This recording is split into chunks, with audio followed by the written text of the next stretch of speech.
ரிசுக்கிற்குத்தானே நாம் காலையிலிருந்து கண் விழித்தது முதல் கண்ணயரும் வரை அனிதினமும் பாடுபட்டு கொண்டிருக்கிறோம். நமக்கும் நம் குடும்பத்திற்கும் நம் சந்ததிகளுக்கும் தேவையான வாழ்வாதாரங்களை பெருக்கிக் கொள்வதற்கு தானே நாம் முயற்சிகளை எடுக்கிறோம். நாயகம் சொல்லுகிறார்கள், நீங்கள் இஸ்திக்ஃபார் செய்வதை வளமையாக்கிக் கொள்ளுங்கள். நீங்கள் நினைத்து பார்க்காத இடத்திலிருந்து உங்களுக்கு ரிசுக் வரும். தெரியாது, எங்கிருந்து வருகிறது என்று தெரியாது. அல்லாஹ் கொண்டு வந்து உங்கள் கைகளில் சேர்ப்பார். ஒரு விஷயம்தான், நீங்கள் பாவ மன்னிப்பை வளமையாக்கிக் கொள்ள வேண்டும். சிலருக்கு உலகத்திலே பணம் காசு இல்லையே என்று கவலை, சிலருக்கு ஏனடா இவ்வளவு காசு என்று கவலை, சிலருக்கு பிள்ளை குட்டிகள் இல்லையே என்று கவலை, சிலருக்கு பிள்ளைகளை வைத்தே பிரச்சனை, சிலருக்கு பதவிகளும் பட்டங்களும் இல்லையே என்று கவலை, சிலருக்கு ஏனடா இந்த பதவிக்கும் பட்டத்திற்கும் வந்து தொலைந்தோம் என்று கவலை. இப்ப கவலையும் பிரச்சனையும் இல்லாதவர்கள் உலகத்தில் யாரும் இல்லை. இப்ப கவலைக்கும் பிரச்சனைகளுக்கும் மருந்தாக நாயகம் கற்றுத்தருகிறார்கள். ரொம்பவும் எளிமையானது, நீங்கள் பாவ மன்னிப்பை தினசரி செய்து வாருங்கள். நாயகத்தை பற்றி அல்லாஹ் குர்ஆனில் சொல்வான், யக்ஃபிரு லக்கல்லாஹு மா தகத்தம மின் தம்பிக வ மா தஅக்கர். நீங்கள் செய்த முன்பின் பாவங்கள் எல்லாம் மன்னிக்கப்பட்டு விட்டது.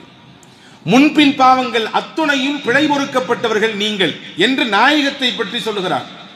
அந்த ஸல்லல்லாஹு அலைஹி வஸல்லம் அவர்கள் சொல்வார்கள், அஸ்தக்ஃபிருல்லாஹ வ அதூபு இலைஹி ஃபீ குல்லி யௌமின் 100 மர்ரா. ஒவ்வொரு நாளும் அல்லாஹ்விடத்தில் நான் 100 முறை பாவ மன்னிப்பு கேட்கிறேன். 100 முறை அஸ்தக்ஃபிருல்லாஹ் என்று சொல்லுகிறேன். இங்கே கவனிக்க வேண்டும், சொல்வது நீங்களோ நானோ அல்ல. நாயகம் சொல்லுகிறார்கள், பாவம் என்றால் என்னவென்றே தெரியாதவர்கள், பாவத்தை விட்டு பாதுகாக்கப்பட்டவர்கள், மஅசூமீன்கள், பாவத்தை விட்டு அவர்கள் முழுவதுமாக தடுக்கப்பட்டவர்கள்.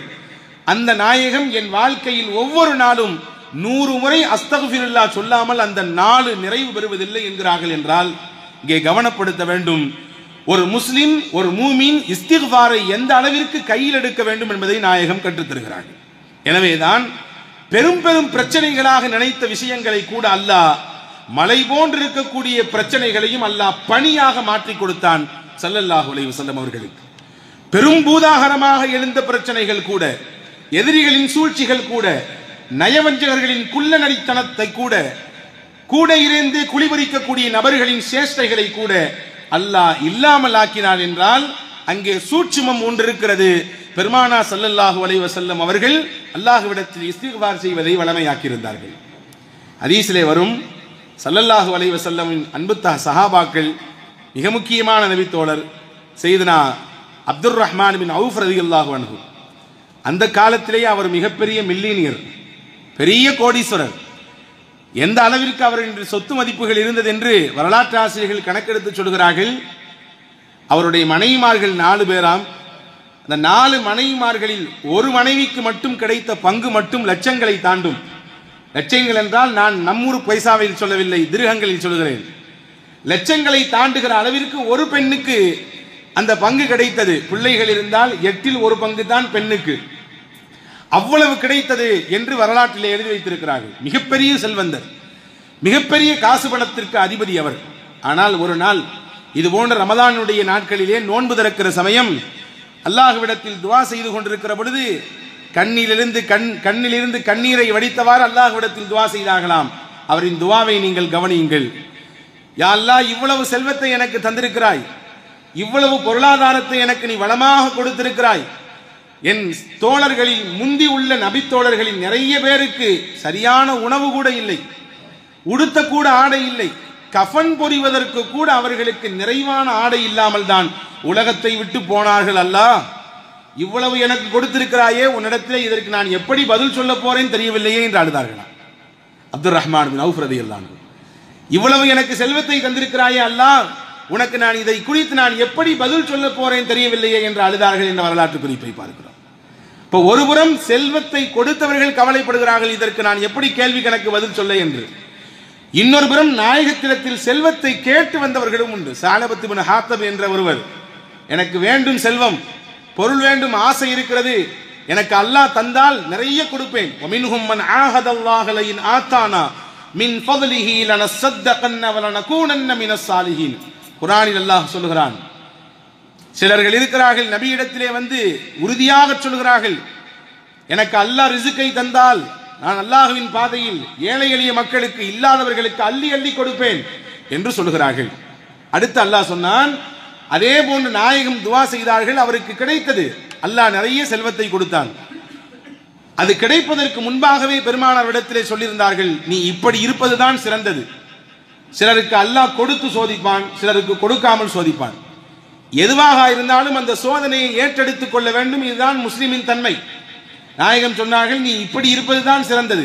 செல்வம் வந்தால் அல்லாஹ்வை மறந்து விடலாம், அல்லாஹ்வின் நினைவு இல்லாமல் போய்விடலாம். இல்லை இல்லை, அஸ்தக்ஃபிருல்லாஹ், அப்படி எல்லாம் இல்லை. நான் நினைவோடு இருப்பேன், என் பொருளாதாரத்திற்கு என்ன பங்கையோ அதை சரியாக கொடுத்து விடுவேன் என்றெல்லாம் சொல்லிவிட்டு தான் போனார். ஆனால் காசும் பணமும் வந்த பிறகு எல்லாம் மறந்து போனது. எல்லாம் மறந்து போனது. அல்லாஹ்வை மறந்தார், ரசூலை மறந்தார், ஜக்காத்தை மறந்தார், தொழுகையை மறந்தார். ஒவ்வொரு வக்தாக மிஸ் பண்ணியவர் கடைசியிலே ஜும்மாவை தவறவிட்டார். ஜக்காத் எதுக்கு நான் தர வேண்டும் என்று பேசினார். வரலாற்றை அதை முடிக்கிற பொழுது குர்ஆன் முடிக்கும், அப்படி செல்வம் கொடுக்கப்பட்டவர், எல்லாம் தருவேன் என்று சொன்னவர், செல்வத்தின் மீது ஆசை வைத்தவர், கடைசியிலே அவரிடத்திலிருந்து ஒரு பைசா கூட வாங்கக்கூடாது என்று அல்லாஹ் சொல்லிவிட்டான். நாயகமும் வாங்கவில்லை, நாயக தோழர்களும் வாங்கவில்லை. அப்படியே அவர் உஸ்மான் ரலியல்லாஹுவின் காலத்தில் மரணித்து போனார் என்ற செய்திகள் இருக்கிறது. அன்பு சகோதரர்களே, நான் எதற்கு இதை சொல்கிறேன் என்றால், சிலருக்கு கவலைகள், அந்த கவலையினுடைய தீர்வாக எதை தேடுகிறார்கள். ஆனால் அல்லாஹ் சொல்கிறான், உங்கள் கவலைக்கும் உங்கள் பிரச்சனைக்கும் தீர்வாக நீங்கள் எதை வையுங்கள்? மக்ஃபிரத்தை வையுங்கள், பாவ மன்னிப்பை வையுங்கள். இந்த உம்மத்திற்கு கிடைக்கப்பட்ட மிகப்பெரிய வரம் பாவ மன்னிப்பு. கேட்டால் அல்லாஹ் மன்னிப்பான். இந்த முஸ்லிம் உம்மத்திற்கு, குறிப்பாக நாயகம் ஸல்லல்லாஹு அலைஹி வஸல்லமுடைய உம்மத்திற்கு மட்டும் சில பிரத்யேக விஷயங்கள் அல்லாஹ் தந்தான். பிரத்யேக விஷயங்கள். அதிலே முக்கியமானது போரில் கிடைக்கப்பட்ட கனிமத் பொருட்கள். போரில் வெற்றி கொள்ளப்பட்டு கிடைக்கப்படுகிற கனிமத் பொருட்களை அல்லாஹ் இந்த உம்மத்திற்கு ஹலாலாக்கி வைத்திருந்தான். முன்பெல்லாம் அப்படி கிடையாது. முன்னால் இருந்த சமூகத்திற்கு அவர்கள் வெற்றி கொள்ளப்பட்ட பொருட்களை எடுத்து ஒரு குவித்து வைப்பார்கள். வானிலிருந்து வரும் ஒரு பெரிய நெருப்பு அப்படியே கரித்துவிடும். அவங்களுக்கு ஹலால் இல்லை. ஆனால் இந்த உம்மத்திற்கு ஹலால். அதே போன்றுதான் அல் அர்து குல்லுஹா மஸ்ஜித். இந்த முஹம்மது ஸல்லல்லாஹு அலைஹி வஸல்லம் உடைய உம்மத்திற்கு மட்டும்தான் பூமி எல்லாம் பள்ளி. தொழ வேண்டும் என்றால் பள்ளிவாசலுக்கு வந்து தொழுவதின் மூலமாக இரட்டிப்பாக பன்மடங்கு நன்மைகள் உண்டு. அதே நேரத்தில் தொழுகை நேரம் தவறி போய்விடும் என்ற அச்சம் இருந்தால் எங்கு வேண்டாலும் சுத்தமாக இருந்தால் தொழுது கொள்ளலாம். ஒரே ஒரு கண்டிஷன் தான், பூமி சுத்தமாக இருக்க வேண்டும். நீங்கள் விரிப்பை விரித்து தொழுது கொள்ளலாம். இது இந்த உம்மத்திற்கு மட்டும் அல்லாஹ் கொடுத்த தனிச்சிறப்பு. முன்னால் உள்ள உம்மத்திற்கு எல்லாம் இல்லை. அந்த குறிப்பிட்ட இடத்தில் போய் தான் தொழ வேண்டும், நேரமானாலும் பரவாயில்லை.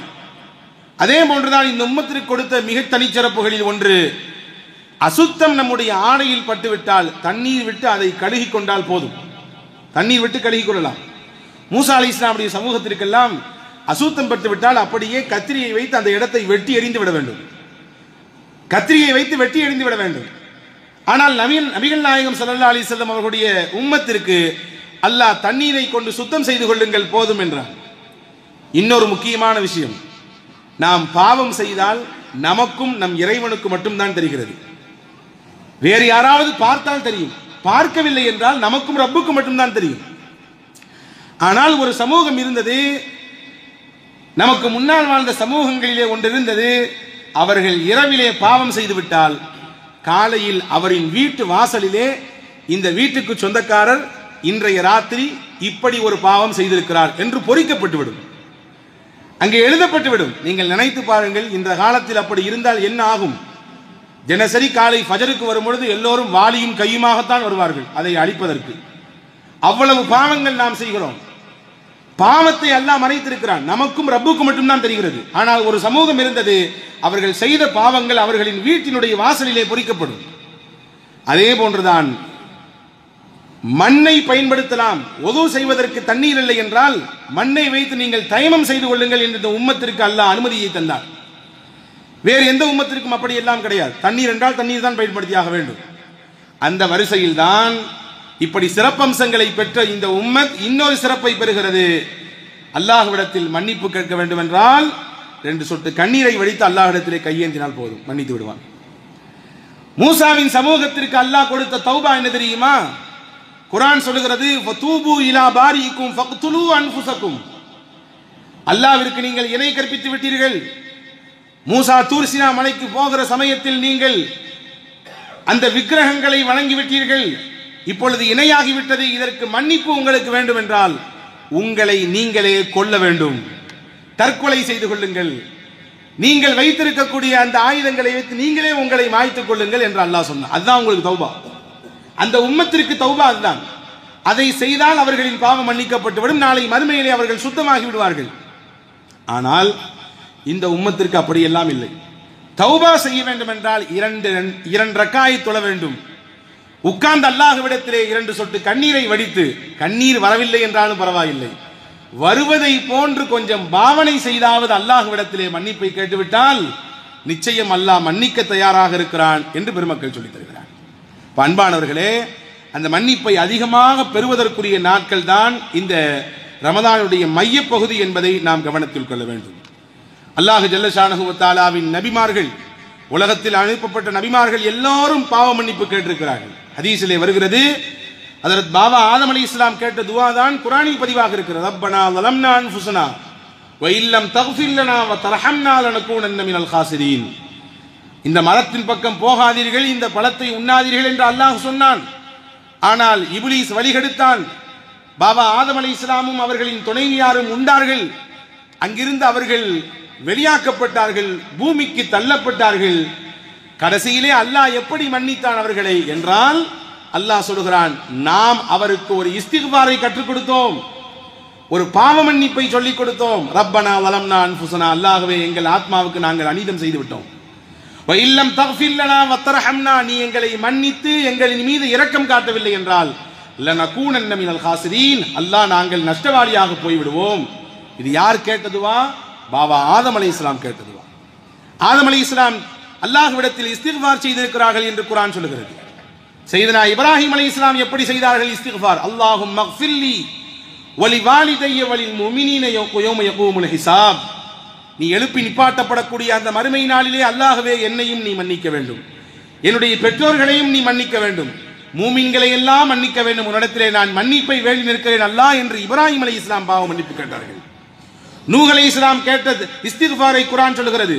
قال ربي إني أعوذ بك أن أسألك ما ليس لي به علم وإلا تغفر لي وترحمني أكن من الخاسرين. தன் மகனை தன்னோடு சேர்ந்து கப்பலில் வந்துவிடு என்று அழைக்கும் பொழுது அல்லாஹ் சொன்னான், அது உங்கள் மகன் உங்கள் குடும்பத்தார் அல்ல, உங்கள் குடும்பத்தை சார்ந்தவன் அல்ல, உங்களுக்கு நேர் எதிரான கொள்கையில் இருக்கிறார், எனவே அவரை அழைக்காதீர்கள். ஹஜ்ரத் நூஹ் அலைஹிஸ்ஸலாம் அல்லாஹ்விடத்தில் கேட்டார்கள், நாம் பெத்த பிள்ளையா அல்லாஹ், அது எப்படி விட முடியும் என்று கேட்கிற பொழுதுதான் அல்லாஹ் சொன்னான், உங்களுக்கு சில விஷயங்கள் மறைமுகமான விஷயங்கள் தெரியாது, எனவே நீங்கள் எந்த விஷயத்தில் தெரியாதவர்களாக இருக்கிறீர்களோ அதை பத்தி கேட்காதீங்க. உடனே ஹஜ்ரத் நூஹ் அலைஹிஸ்ஸலாம் துஆ செய்தார்கள், வ இல்லம் தக்ஃபிர்லி வ தர்ஹம்னி அகும் மினல் காசிரீன். தெரியாமல் கேட்டுவிட்டேன் அல்லாஹ், என்னை நீ மன்னிக்கவில்லை என்றால், என் மீது நீ இரக்கம் காட்டவில்லை என்றால் நிச்சயமாக நான் கைசேதத்திற்குரிய ஆளாக மாறி போய் விடுவேன். ஹஜ்ரத் சுலைமான் அலைஹிஸ்ஸலாம் கேட்ட துஆவை குர்ஆன் சொல்கிறது. ஹஜ்ரத் யூனுஸ் அலைஹிஸ்ஸலாம் ஒரு குறிப்பிட்ட ஊரிலிருந்து வெளியே போவது, அல்லாஹ்வின் கட்டளை வருவதற்கு முன்னே போனார்கள். அவர்களின் அழிச்சாட்டியும் பெருக்கும் பொழுது அல்லாஹ்வின் உத்தரவு வருவதற்கு முன்பே போனார்கள். விளைவு என்ன ஆனது? மீன் வயிற்றுக்குள்ளே பல நாட்கள் இருந்தார்கள். அந்த மீன் வயிற்றிலிருந்து அவர்கள் எப்படி வெளியே வந்தார்கள்? குர்ஆன் சொல்லுகிறது, அவர் உள்ளே இருந்து அல்லாஹ்விடத்தில் பாவ மன்னிப்பு கேட்டார். லா இலாஹ இல்லா அன்த சுப்ஹானக இன்னி குன்து மினல் ஸாலிமீன். இந்த திக்ர் யார் ஓதிய திக்ர்? சையதுனா யூனுஸ் அலைஹிஸ்ஸலாம் ஓதிய திக்ர். மீன் வயிற்றுக்குள்ளே இருந்து அவர்கள் ஓதிய திக்ர். குர்ஆன் சொல்லுகிறது, ஃபலௌலா அன்னஹு கான மினல் முஸப்பிஹீன் லலபித ஃபீ பத்னிஹி இலா யௌமி யுபாஸூன். அந்த மீன் வயிற்றுக்குள்ளே இருந்து யூனுஸ் என்னை அழைத்தார், என்னை நினைத்து பார்த்தார், தன்னுடைய தவறுக்கு என்னிடத்திலே மன்னிப்பு கேட்டார். அவர் மட்டும் தஸ்பீஹ் செய்யக்கூடிய நபராக இல்லாமல் இருந்தால் மீன் வயிற்றுக்குள்ளே கியாமத் வரை இருந்திருப்பார். உள்ளே மட்டும் அவர் பாவ மன்னிப்பு கேட்காமல் இந்த திக்ரை ஓதாமல் அப்படியே இருந்திருந்தால் கியாமத் வரை அது தொடர்ந்திருக்கும், அந்த மீன் வயிற்றுக்குள்ளேயே அவர் இருந்திருப்பார் என்று அல்லாஹ் ஜல்ல ஷானஹு வ தஆலா குர்ஆனில் சொல்லித் தருகிறார். இப்படி குர்ஆனில் ஏராளமான நபிமார்களை குறித்து, அவர்கள் செய்த பாவ மன்னிப்புகளை குறித்து அடுக்கடுக்காக ரப்புல் ஆலமீன் அல்லாஹ் சொல்லிக் கொண்டே இருக்கிறான். அன்பு சகோதரர்களே, உலகத்தில் அல்லாஹ்விற்கு பாவ மன்னிப்பை விட அடியார்கள் செய்யக்கூடிய அமல்கள் வேற எதுவும் பெரிதல்ல. அடியார்கள் கேட்கக்கூடிய தௌபாவும் அவர்கள் அல்லாஹ்விடத்தில் உருகி கண்ணீர் வடித்து சிந்தக்கூடிய அந்த பாவ மன்னிப்பும் அல்லாஹ்வை சந்தோஷப்படுத்துகிறது என்றார்கள் பெருமானார் ஸல்லல்லாஹு அலைஹி வஸல்லம். ஹதீஸிலே வருகிறது, முஸ்லிம் ஷரீஃபிலே பதிவாக இருக்கிறது, இன்னல்லாஹ யப்சுத்து யதஹு பில்லைலி லியதூப முஸீஉன் நஹாரி. இரவெல்லாம் அல்லாஹ் எதிர்பார்க்கிறான். என்ன எதிர்பார்க்கிறான்? தன்னுடைய அருளை விரித்து வைத்து எதிர்பார்க்கிறான். என்ன எதிர்பார்க்கிறான்? பகலில் அடியார்கள் செய்த பாவத்திற்கு இரவில் மன்னிப்பு கேட்பார்களா என்று எதிர்பார்க்கிறான். வ இன்னல்லாஹ யப்சுத்து யதஹு பின்னஹாரி லியதூப முஸீஉல் லைலி. பகலெல்லாம் அல்லாஹ் எதிர்பார்க்கிறான், தன் அருளை விரித்து வைத்து எதிர்பார்க்கிறான். யாருக்கு எதிர்பார்ப்பு? அல்லாஹ்வின் தூதர் சொன்னார்கள், இரவு பாவம் செய்தவர்கள் எப்படியாவது பகலில் பாவ மன்னிப்பு கேட்டுவிட மாட்டார்களா என்று எதிர்பார்க்கிறார். நாம் தான் குறைவு அன்பர்களே, நாம் தான் கேட்க தயக்கப்படுகிறோம், நாம் தான் அச்சப்படுகிறோம். நாம் செய்த தவறு மலை போன்று நமக்கு தெரிகிறது, அல்லது இன்று நாளை நாளை என்று ஒவ்வொரு நாளையும் கடத்தி கொண்டே இருக்கிறோம். ஆனால் அல்லாஹ் ஒவ்வொரு நிமிடமும் எதிர்பார்க்கிறான் அடியார்களின் பாவ மன்னிப்பை. ஹதீஸிலே வருகிறது ஒரு செய்தி, நபிகளை சந்திக்க ஜிப்ரீல் அலைஹிஸ்ஸலாம் வருகிறார்கள். வந்தவர்கள் சொன்னார்கள், யா ரசூலல்லாஹ், இன்னல்லாஹ யுக்ரிஉ அலைக்க ஸலாம். அல்லாஹ் உங்களுக்கு சலாம் சொன்னான். வ அலைக்க அல்லாஹு ஸலாம், அல்லாஹ்வே சலாம், உங்கள் மீது சலாம் உண்டாகட்டும் என்று பதிலை சொல்லிவிட்டு என்ன செய்தி என்று ஹஜ்ரத் நாயகம் ஸல்லல்லாஹு அலைஹி வஸல்லம் ஜிப்ரீல் இடத்திலே கேட்க, ஜிப்ரீல் சொன்னார்கள், அல்லாஹ் ஒரு செய்தி சொன்னான், உங்கள் உம்மத்தில் யாராக இருந்தாலும் தன் மரணத்திற்கு ஒரு வருடத்திற்கு முன்பு தன் வாழ்க்கையில் எவ்வளவு பெரிய பாவங்கள் செய்திருந்தாலும் அதை நினைத்து வருந்தி கண்ணீர் விட்டு அல்லாஹ்விடத்தில் மன்னிப்பு கேட்டுவிட்டால் எல்லா பாவங்களையும் அல்லாஹ் மன்னித்து விடுவான். ஒரு வருடத்திற்கு முன்னால் பாவ மன்னிப்பு கேட்டால் மன்னிப்பு கிடைக்கும். நாயகம் சொன்னார்கள், ஒரு வருடம் எல்லாம் ரொம்ப அதிகம். எப்படி தெரியும்? நான் ஒரு வருடத்திற்கு பிறகு இறக்கப் போகிறேன் என்று எனக்கு எப்படி தெரியும்? அல்லாஹ் வாய்ப்பு கொடுத்தான் தானே தௌபா செய்ய முடியும். நாயகம் சொன்னார்கள், இது ரொம்ப அதிகம், நீங்கள் போய் குறைத்து விட்டு வாருங்கள் அல்லாஹ்விடத்தில். ஜிப்ரீல் போனார்கள், போய் அல்லாஹ்விடத்தில் நாயகம் சொன்னதை சொன்னார்கள். அல்லாஹ் சொன்னான், குறைத்து விட்டான். இங்கே வந்தார்கள், ஒரு மாதமாக அல்லாஹ் குறைத்து விட்டான். மௌத்துக்கு ஒரு மாதத்திற்கு முன்பு தௌபா செய்தாலும் அந்த ஒரு மாதம் முன்பு வரை என்னென்ன பாவம் எல்லாம் இருக்கிறதோ எல்லாவற்றையும் அல்லாஹ் அடிப்பான். நாயகம் சொன்னார்கள், ஒரு மாதமும் அதிகம், குறைத்து விட்டு வாருங்கள். போனார்கள், அந்த ஒரு மாதத்தை ஒரே ஒரு நாளாக குறைத்தார்கள். நாளை மரணம், நாளை மரணம், இன்று இரவு வரை பாவம் செய்துவிட்டு இன்று இரவு பாவ மன்னிப்பு கேட்டாலும் மன்னிப்பு கிடைக்கும் என்று அல்லாஹ் சொன்னார் என்று சொன்னார்கள். நாயகம் சொன்னார்கள், ஒரு நாளும் அதிகம்தான், ஒரு நாளும் அதிகம்தான், நீங்கள் குறைத்து விட்டு வாருங்கள். போனார்கள், மறுபடியும் வந்தார்கள். நாயகமே, ஒரு மணி நேரம், ஒரு மணி நேரம், ஒருவர் மரணிப்பதற்கு ஒரு மணி நேரத்திற்கு முன்பு அல்லாஹ்விடத்தில் மன்னிப்பு கேட்டால் அல்லாஹ் மன்னிப்பான். நாயகம் சொன்னார்கள், ஒரு மணி நேரமும் அதிகம்தான், குறைத்து விட்டு வாருங்கள். அல்லாஹ்விடத்தில் போய் ஜிப்ரீல் அலைஹிஸ்ஸலாம், நாயகமே, ஹபீபிடத்திலிருந்து வருகிறேன், ஒரு மணி நேரத்திற்கு முன்பு தௌபா செய்தாலும் நீ மன்னிப்பாய் என்று சொல்கிறாய், ஆனால் நாயகம் இது பத்தாது, குறைக்க வேண்டும் என்று சொல்கிறார்கள். அல்லாஹ்வின் தூதர் ஸல்லல்லாஹு அலைஹி வஸல்லம் இடத்திலே இப்பொழுது வாங்கி கொண்டு ஜிப்ரீல் வருகிறார். வந்தவர் சொன்னார், யா அல்லாஹ், யா ரசூலல்லாஹ், அல்லாஹ் சலாம் சொன்னான், உங்கள் உம்மத்தில் யார் தன் மரணத்திற்கு ஒரு வருடத்திற்கு முன்போ அல்லது ஒரு மாதத்திற்கு முன்போ அல்லது ஒரு வாரத்திற்கு முன்போ ஒரு நாளைக்கு முன்போ ஒரு மணி நேரத்திற்கு முன்போ கூட தௌபா செய்யவில்லை என்றாலும் பரவாயில்லை, அவருக்கு மௌத் வந்து விட்டது, மௌத் கண்களிலே தெரிகிறது, நாவெடுத்து பாவ மன்னிப்பு கேட்க வேண்டும் என்று நினைக்கிறான், ஆனால் அவரால் முடியவில்லை, நான் எழ மறுக்கிறது, ஆனால் உள்ளத்தால் ஆஹா இவ்வளவு பாவம் செய்து விட்டோமே, இவ்வளவு தவறுகள் என் வாழ்க்கையில் நான் செய்து விட்டேனே என்று வருத்தப்படுகிறார் உள்ளத்தால். கவனிக்க வேண்டும், நாவால் அஸ்தக்ஃபிருல்லாஹ் என்று சொல்ல முடியவில்லை, நாவால் அதூபு அலைஹி அல்லாஹ்வே என்னை மன்னித்து விடு என்று சொல்ல முடியவில்லை, ஆனால் உள்ளத்தால் வருத்தப்படுகிறார், இவ்வளவு காலம் இவ்வளவு பாவம் செய்து விட்டோமே என்று. கடைசி நிமிடத்தில், அந்த கடைசி அந்த செகண்ட்ல நாயகம் சொன்னார்கள், நாயகத்திடத்திலே ஜிப்ரீல் சொன்னார்கள், அவர் உள்ளத்தால் வருந்தினாலும் அல்லாஹ் மன்னிப்பான். ஒரு வருடம் அல்ல, ஒரு மணி நேரம் அல்ல, அந்த கடைசி மினிட்ல, அந்த நிமிடத்தில் கூட அல்லாஹ்விடத்தில் பாவ மன்னிப்பு கேட்டால் மன்னிப்பு உண்டு, அது உள்ளத்தால் நினைத்து வருந்தினாலும் பரவாயில்லை என்று அல்லாஹ் சொன்னான் என்று பெருமானார் ஸல்லல்லாஹு அலைஹி வஸல்லம் இடத்திலே ஜிப்ரீல் சொன்னார்கள். எவ்வளவு அல்லாஹ் இரக்கமானவன், அல்லாஹ் எவ்வளவு மன்னிப்பாளன். தன்னை குறித்து பல இடங்களில் அல்லாஹ் சொல்லும் பொழுது கஃபார் என்று தான் சொல்கிறான், நான் மன்னிக்கக்கூடியவன். கஃபூர் என்ற வார்த்தையை தான் பல இடங்களில் அல்லாஹ் பயன்படுத்துகிறான், நான் மன்னிப்பாளன். நீங்கள் ஒரே ஒரு வேலையை தான் செய்ய வேண்டும், என்னிடத்தில் மன்னிப்பு கேட்க வேண்டும், அவ்வளவுதான். எவ்வளவு பாவங்கள் பெரும் மூட்டையாக இருந்தாலும் சரி, நான் நிச்சயம் நீங்கள் கேட்பதற்கு மன்னிப்பை தருவேன். அல்லாஹ்வின் தூதர் சொன்னார்கள், ஒரு அடியானின் ஒட்டகம் தொலைந்து போய்விட்டது. பல தடவை நாம் இந்த ஹதீஸை கேள்விப்பட்டிருக்கலாம். மறுபடியும் அதே ஒட்டகம் கிடைத்து விட்டது. சந்தோஷத்தில் சொன்னான், அல்லாஹ்வே, நீ என்னுடைய அடிமை, நான் உன்னுடைய ரப்பு. தொலைந்து போனது மறுபடியும் கிடைத்து விட்டது. பாலைவனத்தில் வெட்டை வெளி மைதானத்தில் தனியாக விடப்பட்டவன் மறுபடியும் தன் ஒட்டகத்தை காணும் பொழுது, நீயே ரப்பு, நீ என்னுடைய அடிமை, நான் உன் ரப்பு என்று சந்தோஷத்தில் சொல்கிறான். உச்சகட்டமான மகிழ்ச்சி அது. தொலைந்து போனது திரும்ப கிடைத்த பொழுது. இதையெல்லாம் விட மிகப்பெரிய மகிழ்ச்சி அல்லாஹ்விற்கு உண்டு என்றால், அடியார்கள் அல்லாஹ்விடத்தில் கண்ணீர் விட்டு கேட்கிற பொழுதுதான், தௌபா செய்கிற பொழுதுதான், பாவ மன்னிப்பு செய்கிற பொழுதுதான். அன்பு சகோதரர்களே, இந்த நாளை அதற்கென்று பயன்படுத்திக் கொள்ளுங்கள். அதிகமாக அல்லாஹ்விடத்தில் பாவ மன்னிப்பு கேளுங்கள். குறிப்பாக இது கடைசி ஜும்மா. அடுத்த ஜும்மாவில் இந்த நாட்டை ஆளுபவர்கள் யார் என்று முடிவு தெரிந்துவிடும்.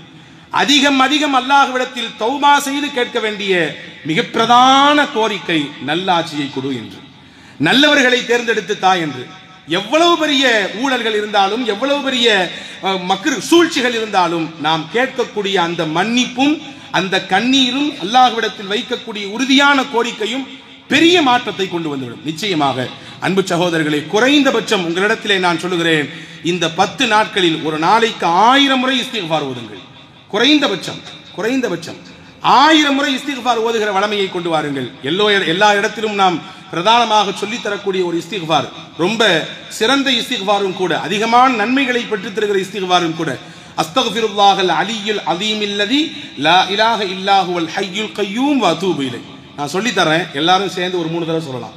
அஸ்தக்ஃபிருல்லாஹல் அலியுல் அதீம் அலீமில்லதி லா இலாஹ இல்லாஹுவல் ஹய்யுல் கய்யூம் வ அதூபு இலைஹ். அஸ்தக்ஃபிருல்லாஹல் அலியுல் அதீமில்லதி லா இலாஹ இல்லாஹுவல் ஹய்யுல் கய்யூம் வ அதூபு இலைஹ். அஸ்தக்ஃபிருல்லாஹல் அலியுல் அதீமில்லதி லா இலாஹ இல்லாஹுவல் ஹய்யுல் கய்யூம்.